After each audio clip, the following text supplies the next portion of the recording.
روز یک شنبه کمپین ترامپ میزبان یک گردهمایی فوق‌العاده توی شهر نیویورک استادیوم مدیسن اسکوئر گاردن بود.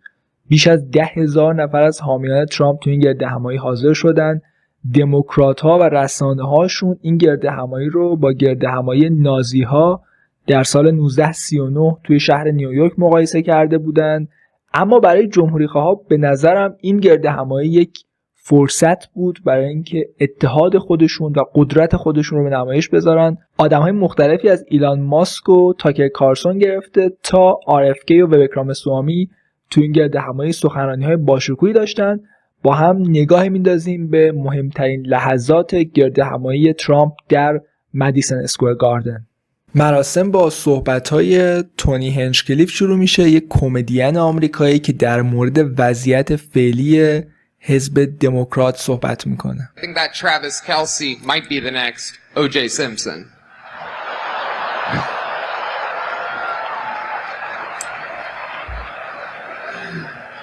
Feels good in here.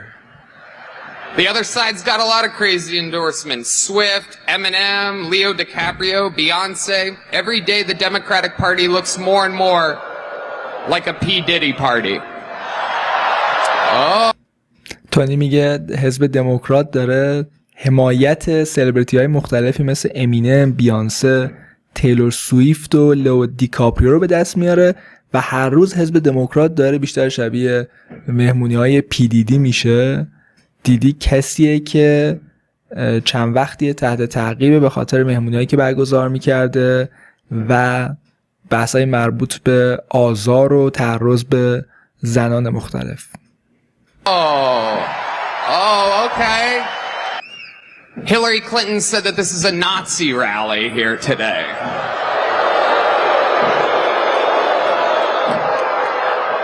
Can you believe that? For the most anti-war president of my entire lifetime. And she calls him Hitler. میگه هیلاری کلینتون گفته این گردهمایی نازی هاست. باورتون میشه همچین چیزی رو؟ و به این اشاره میکنه که ترامپ ضد جنگ ترین رئیس جمهوریه که توی دوران زندگی خودش دیده و کلینتون به ترامپ میگه هیتلر. Let me remind you, Hillary, it was your husband who shot innocent people, or as he called them, interns. به هیلاری میگه بذار یادت بیارم که همسر تو کسی بود که به افراد بیگناه شلیک میکرد یا آدم هایی که بهشون میگفت کارآموز. اشاره داره به بحث رسوایی لوینسکی، کارآموز کاخ سفید که با کلینتون رابطه جنسی داشت. Yeah, Hillary, I bet you did not see that one coming. By the way, if I commit suicide in 3 weeks, I didn't. دیگه اگه من خودکشی کردم تو چند هفته آینده بدونی که واقعا خودکشی نکردم.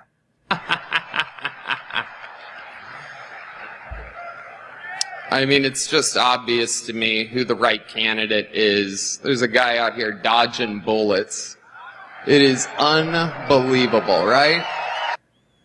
میگه برای من خیلی شفافه که کاندیدای مناسب کیه، کسی که داره در مقابل گلوله ها قرار میگیره و جا خالی میده. اون کاندیدای مناسبه که به ترامپ اشاره داره.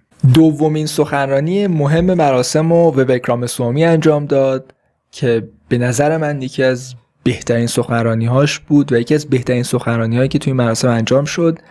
به شدت پرشور، پر انرژی. ببینیم وویک در مورد چی صحبت کرده. Our message to black Americans tonight is this. یه پیام ما برای آمریکایی‌های سیاه‌پوست اینه. We want you what we want for every American. Safe neighborhoods, good jobs, clean streets. A country where you are judged based on the content of your character, not the color of your skin or your political beliefs. That's the America we know. یه چیزی که ما برای شما می‌خوایم چیزیه که برای همه آمریکایی‌ها می‌خوایم. اینکه محله امن داشته باشن، شغل خوب داشته باشن، خیابونای تمیز داشته باشن و آمریکایی که نه بر اساس نژاد، رنگ پوست، باور سیاسی آدم‌ها قضاوت بشن، بلکه بر اساس شخصیتشون قضاوت بشن و دیده بشن.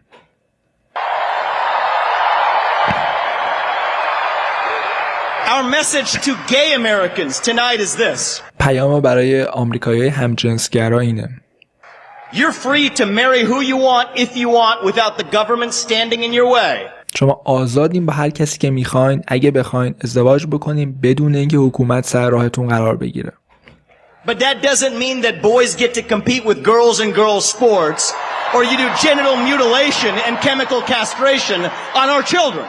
اما این به این معنا نیست که پسرها بتونن با دخترها توی ورزش اونها رقابت بکنن یا اجازه بدیم که بچه هامون رو اندامهای جنسیشون قطع بشه، عملهای تغییر جنسیت روشون انجام بشه. این چیزی نیست که ما اجازه بدیم اتفاق بیفته. Our message to every legal immigrant in this country is this. پیام ما برای هر مهاجر قانونی توی آمریکا اینه. You're like my parents.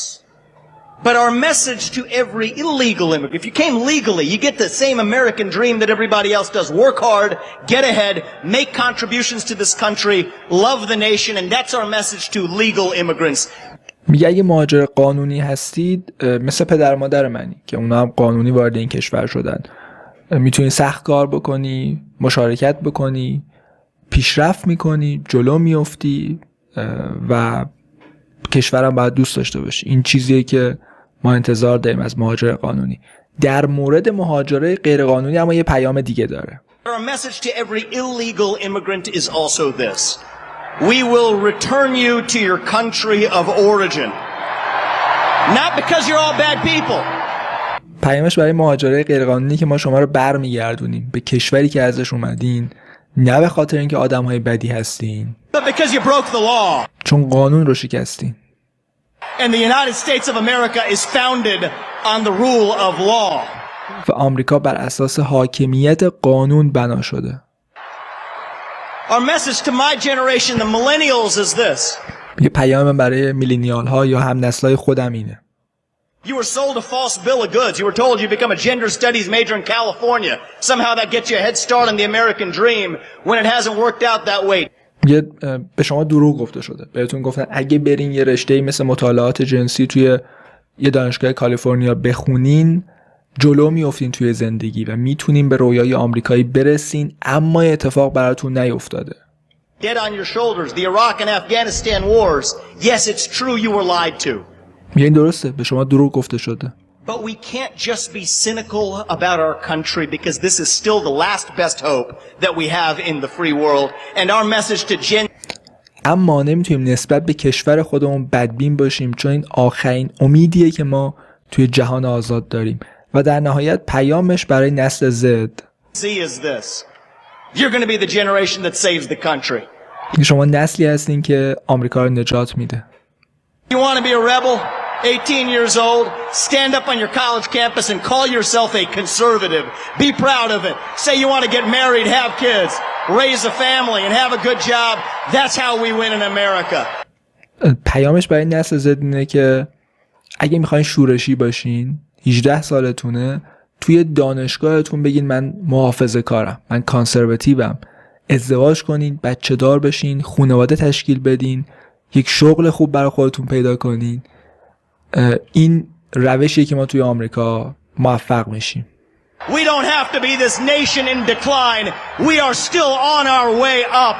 We're still that country where we will look our children in the eye and mean it when we tell them, you get ahead in the United States with your own hard work, your own commitment, your own dedication, and that you know what? You are free to speak your mind at every step of the way.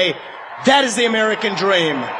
یه رویای آمریکایی اینه که بتونیم توی چشم بچه‌هامون نگاه کنیم و بهشون بگیم که شما میتونین توی آمریکا سخت کار کنین، متحد باشین، مشارکت بکنین توی جامعه و در نهایت اینکه آزادانه نظر خودتون رو بیان بکنین. That is what we are running to. این چیزیه که داریم به سمتش میریم. And that is what we get when we send Donald Trump back to the White House this November. Thank you.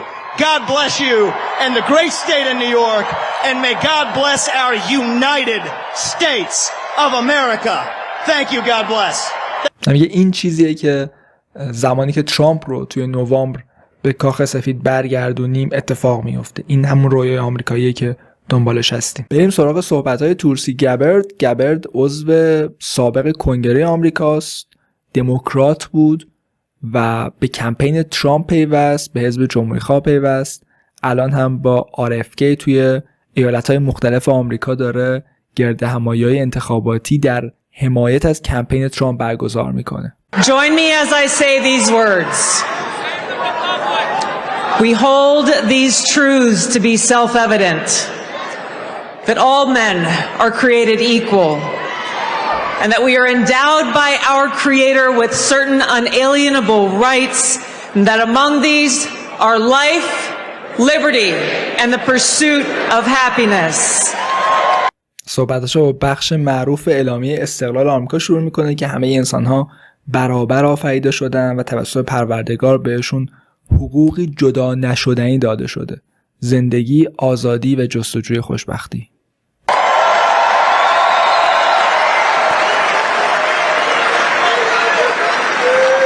As we gather here today on this historic occasion, we stand together as proud Americans in understanding that these very rights are under attack. میگه ما به عنوان آمریکایی متوجه هستیم که در این زمان، در این لحظه که ما تو این رویداد تاریخی دور هم جمع شدیم، این حقوق داره مورد حمله قرار میگیره. So we face this historic crossroads where our freedom and our future is in our hands. ما در lehze تاریخی هستیم، در لحظه مهمی هستیم که آزادی ما و آینده ما در دستان خودمونه. There's never been a more clear choice in any election in my life, and our ability to live in a truly peaceful and free and prosperous country is on the line. که هیچ وقت در طول زندگیم انتخاب اینقدر روشن نبوده. انتخاب منظورش بین دو کاندیدای ریاست جمهوریه. Me too.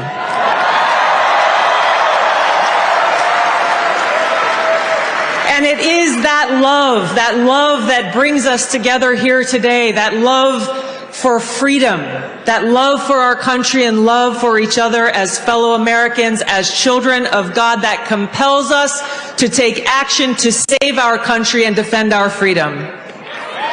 اون چیزی که ما رو دور هم جمع کرده عشقمون برای کشورمونه، عشقمون برای اینکه اقدام کنیم، بجنگیم برای آزادی خودمون. Now, this choice that we have before us is very personal to me. I'm a lieutenant colonel in the Army Reserve. I've served now for over 21 years. انتخابی که جلوی ماست انتخاب خیلی شخصیه برای من 21 ساله که توی ارتش آمریکا دارم خدمت میکنم. I've deployed to different war zones 3 times over that period, and I've seen the cost of war. 3 بار اعزام شدم به نبردهای مختلف، جنگ‌های مختلف در مناطق مختلف جهان. For my brothers and sisters who paid the ultimate price, I carry their memories and their sacrifice in my heart every day. So خاطره اون همرزم‌هایی که کنار من بودن و فداکاری کردن رو همیشه همراه خودم دارم. This choice that we have before us as Americans is critical. It's important to us. It's important to those of us who serve, who have volunteered to put our lives on the line for the safety, security, and freedom of our country and our people, and it's critical to all of us. Here is the choice that we have. انتخابی که داریم اینه. A vote for Kamala Harris is a vote for Dick Cheney, and it's a vote for war, more war, likely World War III and nuclear war.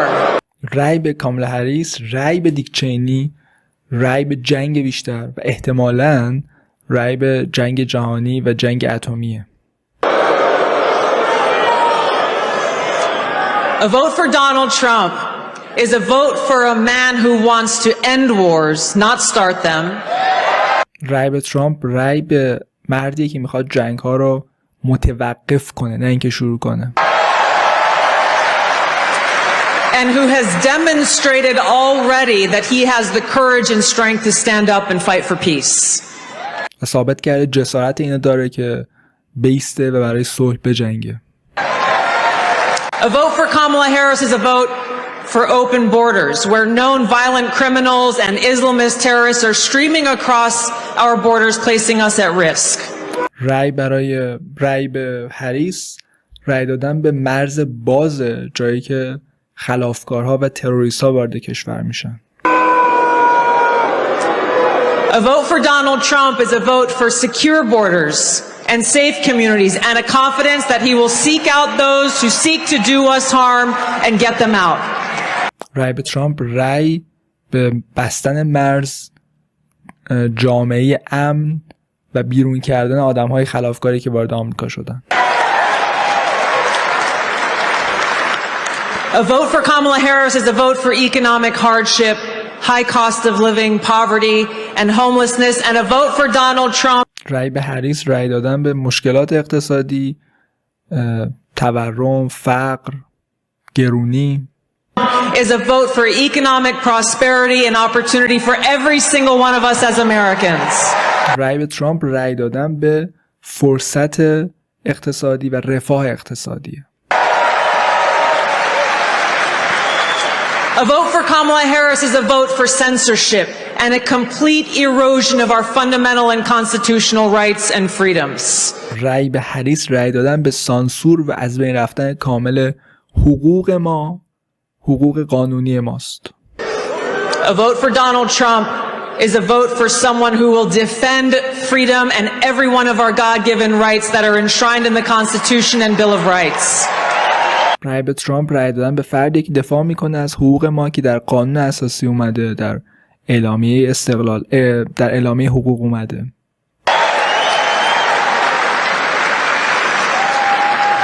So the choice is ours.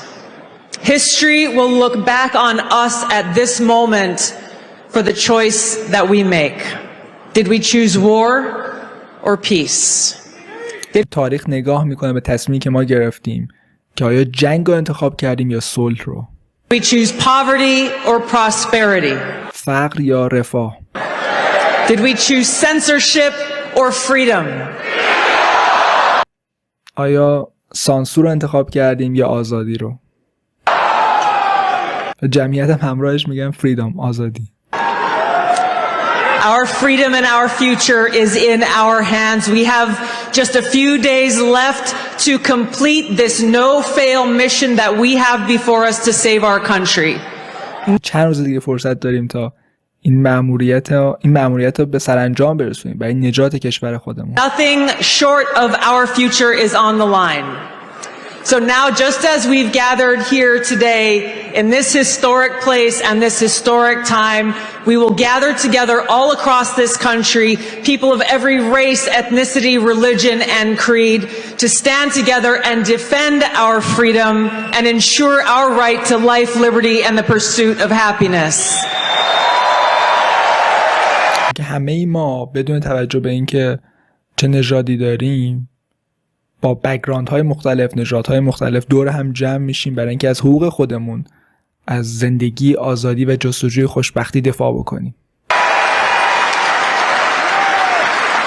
Now is the time for us to send Donald Trump back to the White House to be the 47th President of the United States, where we can stand together and make America great again.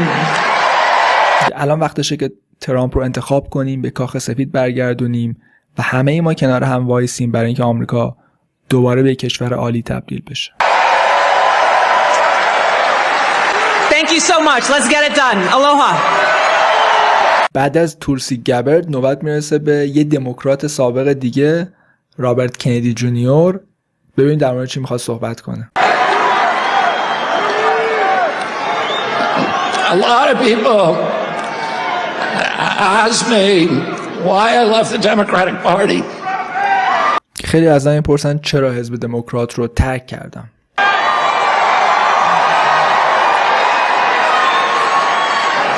And I say I don't leave the Democratic Party. The Democratic Party left me. من حزب دموکرات رو ترک نکردم، حزب دموکرات من ترک کرد. This is not the party anymore of Martin Luther King, of Robert Kennedy, of John Kennedy. That was the party of peace.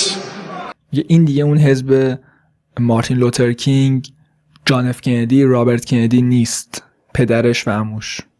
It was the party of constitutional rights, of civil rights, of freedom of speech.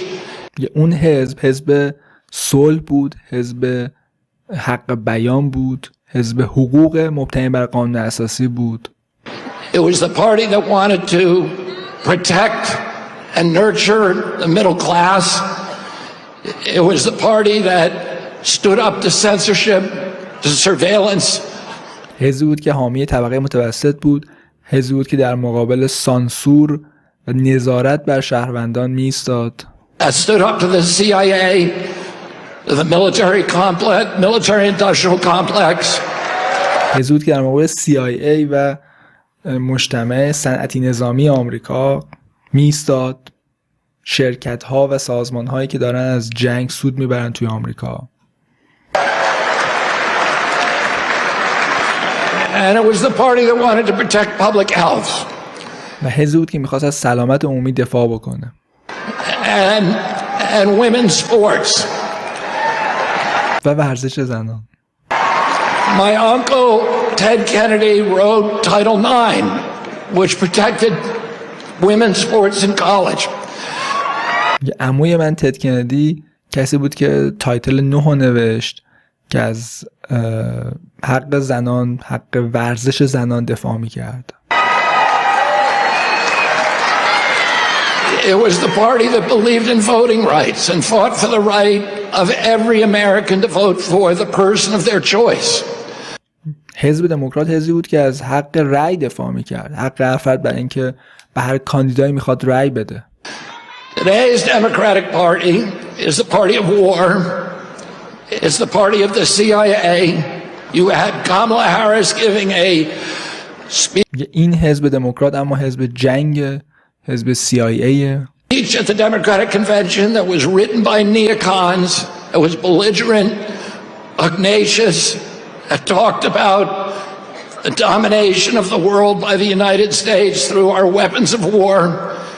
یه حزب دموکرات فعلی وضعش اینطوری شده که سخنرانی کاملا هریس رو نئوکان ها می نویسن، نئوکان هایی که معتقدن آمریکا باید با قدرت خودش، با سلاح خودش بر جهان تسلط پیدا کنه. It's the party today that wants to divide Americans.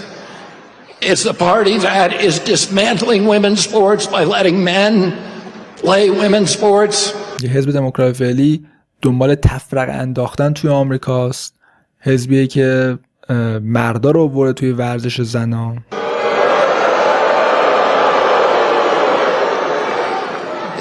It's the party of Wall Street. It's the party of Bill Gates, who just gave $50 million to Kamala Harris. یه حزب وال استریت حزب دموکرات، حزب بیل گیتسیه که $50 میلیون به کاملا هریس کمک مالی کرده. It's the party, and the Harris campaign is very proud that it received the endorsement of 50 former CIA agents and officers. کمپین هریس خیلی افتخار میکنه که حمایت 50 افسر سابق CIA رو به دست آورده. And of John Bolton and of Dick Cheney. و حمایت جان بولتون، دیک چینی. These are the people that gave us the war in Iraq, the worst foreign policy catastrophe that's ever happened to this country. این آدم‌هایی بودن که جنگ عراق رو برای ما به وجود آوردن، فاجعه سیاست خارجی رو. These are the people that gave us the Patriot Act that launched. Patriot Act مصوبه‌ای که باعث شد حکومت فدرال گسترده‌تر بشه، قدرت جاسوسیش بیشتر بشه رو این آدم‌ها، این نئوکان‌ها ایجاد کردن. The surveillance state. These are the people that are trying to undermine voting rights in this country by weaponizing the federal agencies against political candidates. و اینا آدم‌هایی هستند که حقوق رأی دادن دارن زیر سوال میبرن توی آمریکا با حمله کردن به یک کاندیدای سیاسی. منظور استفاده از سیستم قضایی آمریکا برای محاکمه ترامپه. including me and Donald و خود عارف که حتی Trump and all other political candidates that can't win an election. And instead of bringing in a candidate who wins the primaries, abolish the primaries.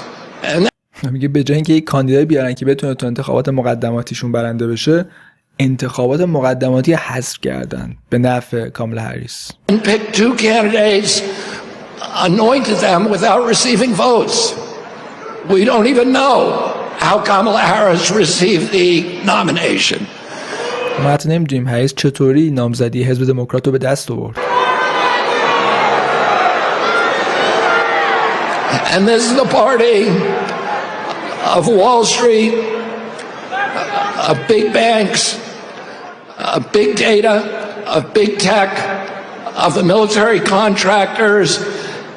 این الان حزب بانک‌های بزرگه، حزب وال استریت، حزب شرکت‌های تکنولوژی بزرگه. یه نفر اون پایین فکر می‌کنم داشت داد می‌زد حزب بیگ فارما، شرکت‌های داروسازی بزرگ. The parties of big pharma, big ag, big food. بیگ فود، بیگ اگ، شرکت‌های کشاورزی و غذای بزرگ. And big chemicals. Is the party شرکت‌های شیمیایی بزرگ. that's given us the sickest children in the history of the world. این حزبیه که بیمارترین بچه‌ها در جهان رو توی آمریکا به وجود آورده. نرخ بیماری بچه‌های آمریکایی اشاره داره که خیلی بالاست. When my uncle was president, 6% of Americans had chronic disease, and we spent 0 on chronic disease in this country. یه زمانی که عموی من رئیس جمهور بود، جان اف کندی، 6% آمریکایی‌ها بیماری مزمن داشتن و هیچ هزینه‌ای نمی‌کردیم برای این موضوع. Today, 60% of Americans have chronic disease. This is existential for our country. We're spending $4.3 trillion a year. میگه امروز 60% آمریکایی‌ها بیماری مزمن دارن. فکر می‌کنم گفت 4 تریلیون، اگه درست فهمیده باشم، 4 تریلیون دلار هزینه می‌کنیم در سال برای بیماری‌های مزمن. 5 times our military budget. 77% of American boys cannot qualify for military service because of chronic disease diagnoses. 77% بچه‌های آمریکایی، پسرهای آمریکایی به خاطر بیماریایی که دارن اصلا نمیتونن توی ارتش آمریکا خدمت کنن. This is existential for our country. President Trump called me 3 hours after his shooting. And he said, would I come and sit down with them? And he said to me during that meeting, he said, there are some things 3 ساعت بعد از ترورش ترامپ با من تماس گرفت. that we can agree on and some we disagree on, but the landscapes on which we agree are so much larger. چیزایی که در موردش با هم موافقیم، مخالفیم، اما چیزایی که در موردش موافقیم خیلی گسترده تره. He said, I want to end the wars. ترامپ گفت من میخوام جنگ ها رو پایان برسونم. I want to end this surveillance and censorship. I want to protect the Constitution. میخوام سانسور رو پایان برسونم، از قانون اساسی آمریکا دفاع بکنم. I want to protect freedom of speech. از حق بیان دفاع بکنم. I want to end the surveillance. I want to end the weaponization of government. استفاده ابزاری از حکومت رو تموم بکنم، نظارت بر شهروندان رو تموم بکنم. Against American politicians. And I want to end the chronic disease epidemic. و اپیدمی بیماری‌های مزمن رو تموم کنم. Now, don't you think that we deserve a president in this country who's going to restore the moral authority of the United States of America? Don't you think that we deserve a president who's going میگه شما موافقین که آمریکا لیاقت رئیس جمهوری داره که حاکمیت اخلاقیش رو توی جهان ایجاد بکنه، برگردونه. to end the warfare state and rebuild the middle class?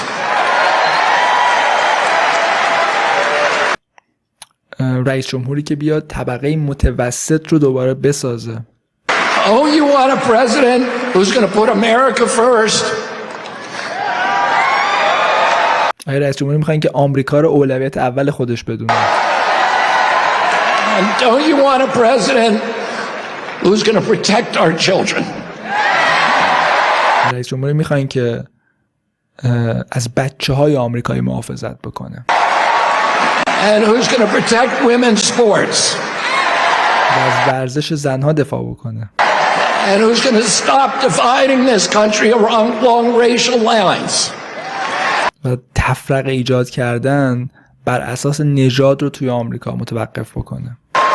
And don't you want a president who's going to end the corruption at the federal agencies? رئیس جمهوری نمیخواین که بیاد فساد رو توی سازمان‌های فدرال تموم بکنه، به پایان برسونه. At FDA, at NIH, at CDC, and at the CIA. اسم میبره از سازمان‌های مختلف، NIH, CDC. And don't you want a president who's going to make America healthy again? یه رئیس جمهوری میخواین که آمریکا رو دوباره به وضعیت سلامتی برگردونه. And don't you want a president who's going to make America great again? رئیس جمهوری میخواین که آمریکا رو دوباره وضعیت عالی برگردونه. And we need to go to the polls on November 5th and vote for Donald Trump. God bless you and God bless America. بعد بریم به صندوق‌های رأی و 5 نوامبر به ترامپ رأی بدیم.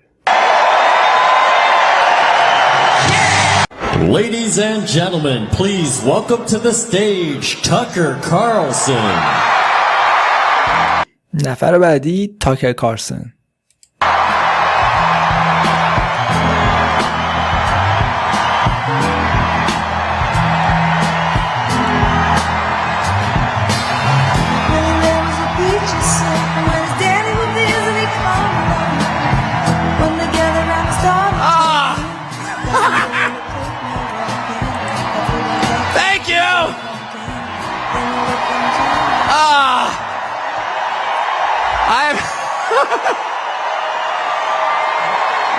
I saw the Grateful Dead in this arena in 1987. I was seated right there. How weird. It's such an honor to be here, and it's wild. Just another day following Bobby Kennedy Jr. at a Donald Trump rally in Madisan Square Garden. I mean, what? این خیلی باعث شگفتیه که اومدم توی مدیسن اسکوئر گاردن بعد از سخنرانی RFK در حمایت از ترامپ دارم صحبت میکنم. That's totally normal. این کاملا نرماله، همچین چیز کاملا عادیه. Liz Cheney's out there with Kamala Harris. And there's Bobby Kennedy calling to protect women's sports at a Trump rally. It's a realignment. یه داریم یه جابجایی رو میبینیم بین دو حزب اصلی آمریکا. در جایگاه دو حزب اصلی آمریکا لیز چینی داره از کاملا هریس حمایت میکنه و RFK اومده اینجا داره از ترامپ حمایت میکنه و در مورد حقوق زنان، حقوق ورزش زنان صحبت میکنه. And the fact that it's here is even sweeter. Imagine if you're and just pause for one moment. یعنی اینجا تو نیویورک داره اتفاق میفته، خیلی شیرین تره. چرا؟ حالا توضیح میده. Imagine you're Donald Trump. You're from New York City. You become famous in New York City. You make your fortune in New York City. And all of a sudden the leadership of New York City decides they're going to destroy you. می فرض کنین شما ترامپ هستین، اهل نیویورکین، اینجا بزرگ شدین، اینجا ثروت به دست آوردین و ناگهان رهبری نیویورک تصمیم میگیره شما رو نابود کنه. Because they don't like your politics. And so چون از سیاست‌های شما خوششون نمیاد. Yeah, boo. Imagine if that were you though. And they try and take everything that you have, they try and put you in prison, they try and put your children in prison. تصور کنید شما تو این موقعیت بودین و هر چیزی دارین رو میخواین ازتون بگیرن، خودتون و بچه‌هاتون رو زندان بندازن. If that happened to you, how often do you think you'd be going back to New York City? How about never? سوال خوبی میپرسه. میگه اگه شما توی موقعیت بودین هر چند وقت دوست داشتین به نیویورک برگردین؟ احتمالاً هیچ وقت. And yet he's here. It's like getting thrown out of a bar. And you think to yourself, well, you know, all my friends are in the bar. And you approach the door and there's the bouncer like, you're not allowed in here. But from behind the bouncer you hear the cheers of your friend, come on in! And the bouncer hangs his head in shame. یه مثل این که شما از یه بار بندازن بیرون، همه دوستاتون توی بارن دارن خوشحالی میکنن، یه نفر جلوی در وایساده که نمیذاره شما داخل برین و خود اون نگهبان دم درم خیلی شرمنده است از کاری که داره میکنه. He's embarrassed that he's working for the man trying to keep the most popular person out of the bar. یه شرمنده است که محبوب ترین آدمو داره بیرون از بار نگه میداره. And that's Donald Trump back in the city that produced him with no embarrassment at all in a room full of his friends. میگه این دقیقاً وضعیت ترامپه که برگشته به نیویورک، به جایی که ازش اومده، توی یه اتاقی توی سالنی پر از دوستاش. The stones that takes, the bravery that takes is چه جسارتی نیازه برای همچین کاری. incredible. Donald Trump's going to win. He's going to win.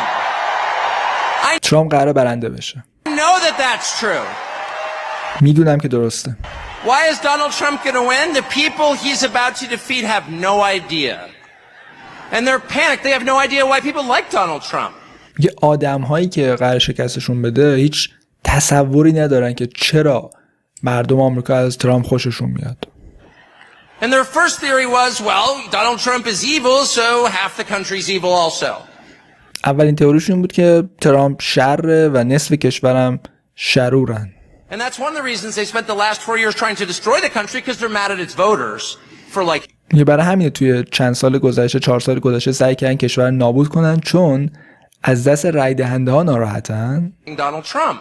How much easier would it have been just to pause for 20 minutes and ask yourself honestly in some silent place, why do people like Donald Trump? یه چقدر راحت تر بودی 20 دقیقه صبر می‌کردن و به این فکر می‌کردن که واقعا چرا آدم‌ها، چرا آمریکایی‌ها از ترامپ خوششون میاد. And if they had been honest enough to ask themselves that question, they would have come up with the two main reasons, and here's what they are. اگه به خودشون صادق بودن به 2 تا دلیل میرسیدن که اون دلایل ایناست. The first reason that people like Donald Trump is because he likes them. اولین دلیلی که آدم‌ها از ترامپ خوششون میاد اینه که ترامپ از اونها خوشش میاد. Why? And it's real. Affection is something you can't fake. این واقعیه و این محبت و علاقه چیزی نیست که بتونی فیک و تقلبی درست بکنی، انجام بدی. I don't care how many times Kamala Harris would tell me she loves me, I don't believe her. دیگه مهم نیست چند بار هریس بگه من دوست داره، هیچ وقت باورش نمیکنم. I saw her kiss her husband with a mask on. A mask on. دیگه من دیدم هریس شوهرش رو با یه ماسک روی صورتش بوسیده. That's her version of love. که این ورژن عشق برای کاملا هریسه. It's fake, it's not real. They spent 10 years telling you Trump is a hater. Do you feel that on him? No, you don't.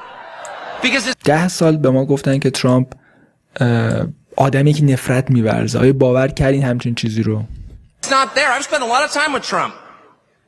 And there's not one moment I've ever been with him off camera where he's spending his time grousing about people he hates. Ever. He's talking about the people and the من زمان زیادی با ترامپ گذاشتم. هیچ وقت ندیدم وقتش رو صرف صحبت کردن در مورد آدم‌هایی بکنه که ازشون نفرت داره. country he loves in his private time. Trust me. And people know in a country that has been taken over by a leadership class that actually despises them and their values and their history and their culture and their customs, really hates them. To the یه آدم‌هایی دارن کشور اداره میکنن که نفرت دارن از این کشور، از ارزشاش، از فرهنگش، از سنتش. point that it's trying to replace them. They know. و از آدم‌هاش متنفرن تا حدی که در اونها رو عوض میکنن. اشاره داره به اینکه دموکرات‌ها دارن میلیون‌ها مهاجر میارن توی آمریکا و اینها رو میخوان تبدیل کنن به رای دهنده‌هایی که سرنوشت آمریکا رو تعیین میکنن. عملاً مردم آمریکا رو دارن جابجا میکنن با مهاجرای غیر قانونی. Someone who actually has affection for them, and that's Donald Trump. And it's requited. It's requited. They know. When he goes to McDonald's and serves fries, like, he's not faking that at all. میگه وقتی میره مکدونالد و سیب زمینی سرخ میکنه آدما میدونن که این فیک نیست، خودشه. That's why that worked. Democratic media consultants like, how is that working? Because it's real. That's why. مشاورای رسانه‌ای دموکرات‌ها براشون سوال بود که چطور همچین چیزی جواب میده اینکه ترامپ بره تو مکدونالد و اینقدر ویدیو وایرال بشه. تاکر میگه برای اینکه واقعیه. دلیلش اینه.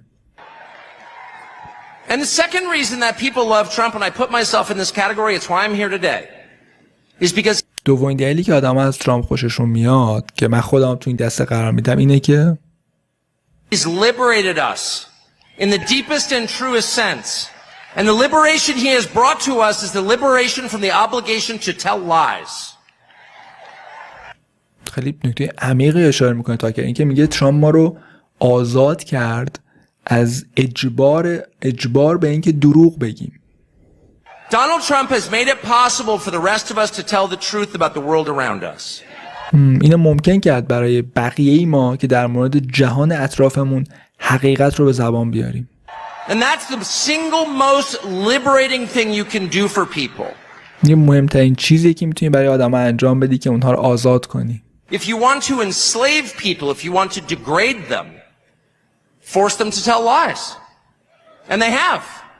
They forced us to lie about everything at gunpoint effectively.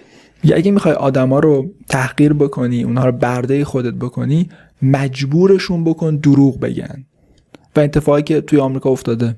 They put people in prison for refusing to lie. And not just the obvious lies. یه آدم‌ها رو زندان انداختن به خاطر اینکه حاضر نشدن دروغ بگن و نه دروغ‌های واضحی مثل Men can become women or Vladimir اینکه مردان میتونن زن باشن. Putin blew up the Nord Stream pipeline. No, honestly, he did. یا اینکه پوتین خط لوله‌ی نورد استریم رو منفجر کرد. January 6th was an insurrection. They were unarmed, but it was very insurrection-y. یا اینکه 6 ژانویه شورش علیه حکومت آمریکا بود با اینکه سلاح نداشتن ولی شورش کردن. Not even the obvious ones, but the big lie. You know what the big lie is? The big lie is that they're impressive. That's what the big lie is. میگه در مورد اینها صحبت نمی‌کنم، در مورد بیگ لای، دروغ اصلی و بزرگ صحبت می‌کنم. اینکه اونها آدم‌های تاثیرگذاری هستند، آدم‌های جذابی هستند. That the people in charge have somehow earned the right to rule over you, and they haven't. اونها منظورش آدم‌هایی که دارن توی آمریکا کشور رو اداره میکنن، مسئول هستن و میگه اونها تصورشونه که حق دارن بر شما حکومت کنن در حالی که همچین حقی رو هیچ وقت به دست نیاوردن. And you know that. شما همینو میدونین. These are the single most useless people in the United States. They have no skills whatsoever. They've got 3/4 of the money and they didn't earn it. They set up a system precisely for the purpose of awarding themselves wealth and power when it's undeserved. این آدم‌ها هیچ مهارتی ندارن. سیستمی ایجاد کردن که برای خودشون پول و قدرت جمع کنن. You look at Liz Cheney and you ask yourself honestly, what skill could she possibly have that allowed her to send hundreds of thousands of people to their deaths? یه به لیز چینی نگاه کنی، واقعا این آدم چه مهارتی داره که میتونه هزاران نفر رو بفرسته جنگ و به کشتن بده. Did she earn that? I don't think she did. آیا این حق رو به دست آورده؟ میگه نه، فکر نمی کنم. No fair system would make Liz Cheney powerful. No fair system would make Larry Fink rich. No fair system would elevate someone like Kamala Harris to a presidential nomination. هیچ سیستم عادلانه‌ای آدمایی مثل لیز چینی، لری فینک یا کاملا هریس رو نمیذاره به قدرت برسن.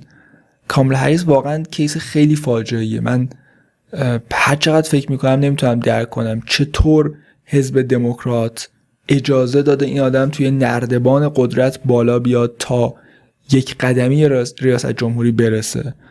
آدمی که به نظر میاد ساده ترین قابلیت های یک سیاستمدار نداره، ساده ترین قابلیت های یک فردی که میخواد در عرصه عمومی کار بکنه رو نداره.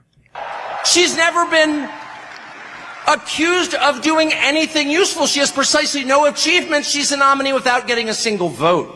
هیچ دستاوردی نداره و بدون یک رأی شده کاندیدای حزب دموکرات. She is a metaphor for the system they created to make themselves rich and powerful, and then they have the gall to lecture you, the people who can actually change a flat tire and repair a power grid, who have useful jobs, who pay your taxes and work 40 hours a week, lecture you that you are somehow immoral. میگه این آدم ها فکر میکنن که از نظر اخلاقی این قدرت رو دارن که به شما درس بدن. شما آدم هایی که مالیات میدین، کار میکنین، کار مفید انجام میدین، آدمایی مثل کاملا هریس فکر میکنن قدرت دارن به شما درس اخلاقی بدن. And Donald Trump has empowered the rest of us through mostly just sticking around in the face of their hate and abuse and persecution. He has given the rest of us the right to call BS on the charade. میگه ترامپ با دووم آوردن خودش در مقابل این حجم آزارها و نفرتها به ما این فرصت رو داد که توی صورت این آدم‌ها بگیم که دارن چرند میگن.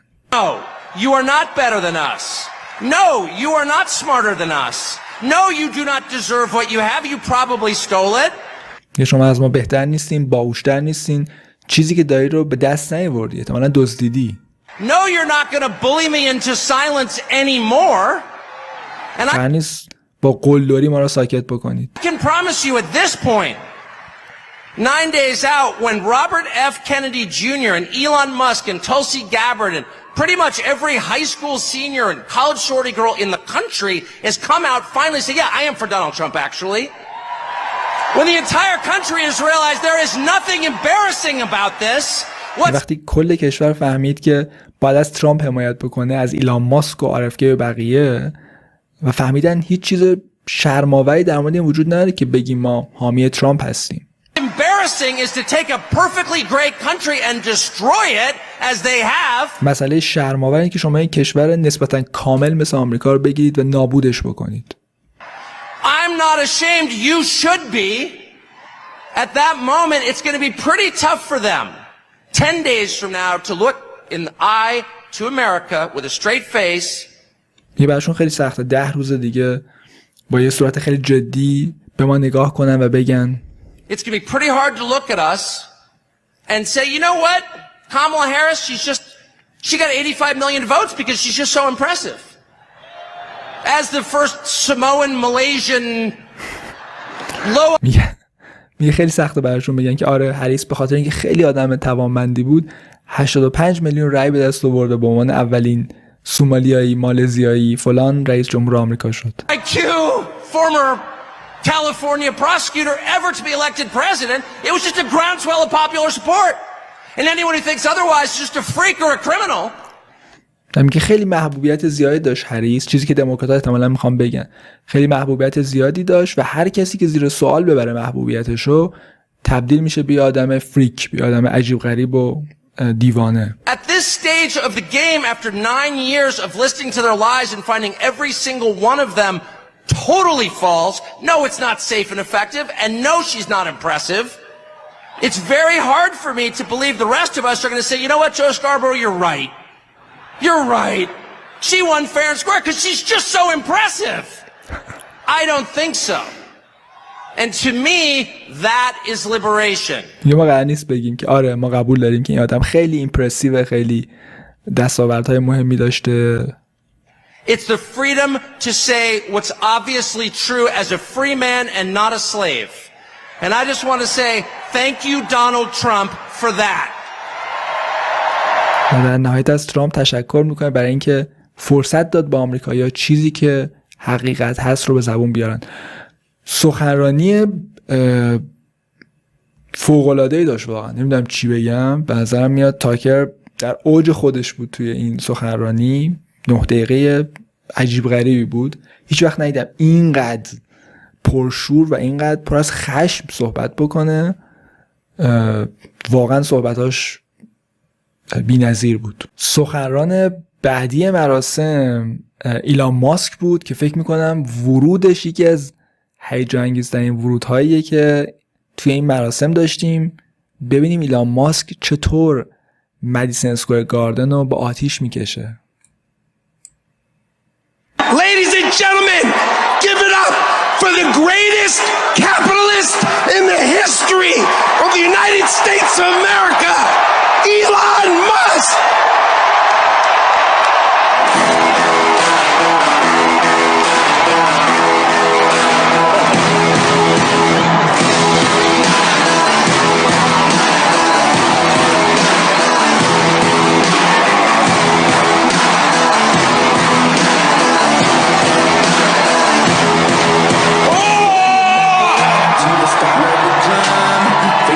خب بریم سراغ صحبت‌های ایلان ماسک، بریم در مورد چی صحبت کرده. You're being taxed.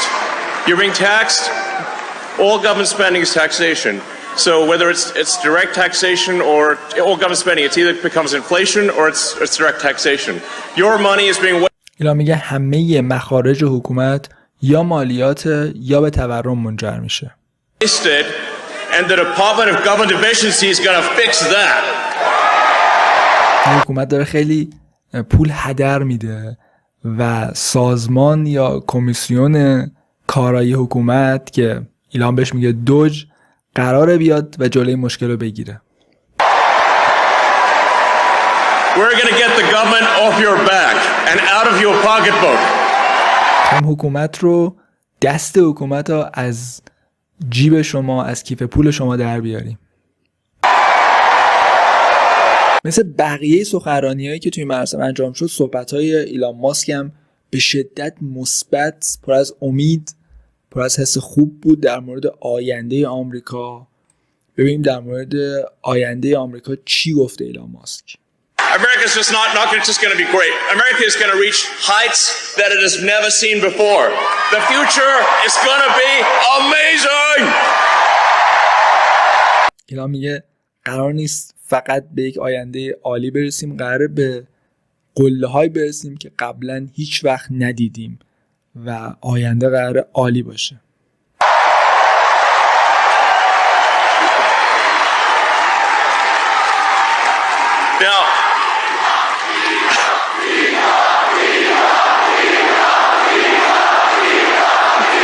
استادیوم یک صدا داره اسم ایلان صدا میزنه. بعد از دیدن سخنرانی RFK، وویک، تاکر، ایلان، نوبتی هم باشه، نوبت سخنرانی ترامپ. بریم با هم 1 دقیقه از جنبندی ترامپ توی گردهمایی مدیسن اسکوئر گاردن رو ببینیم.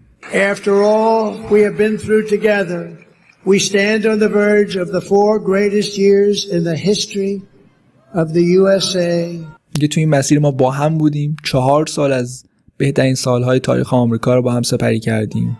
With your help from now until election day, we will restore America's promise. We will put America first and we will take back the nation that we all love.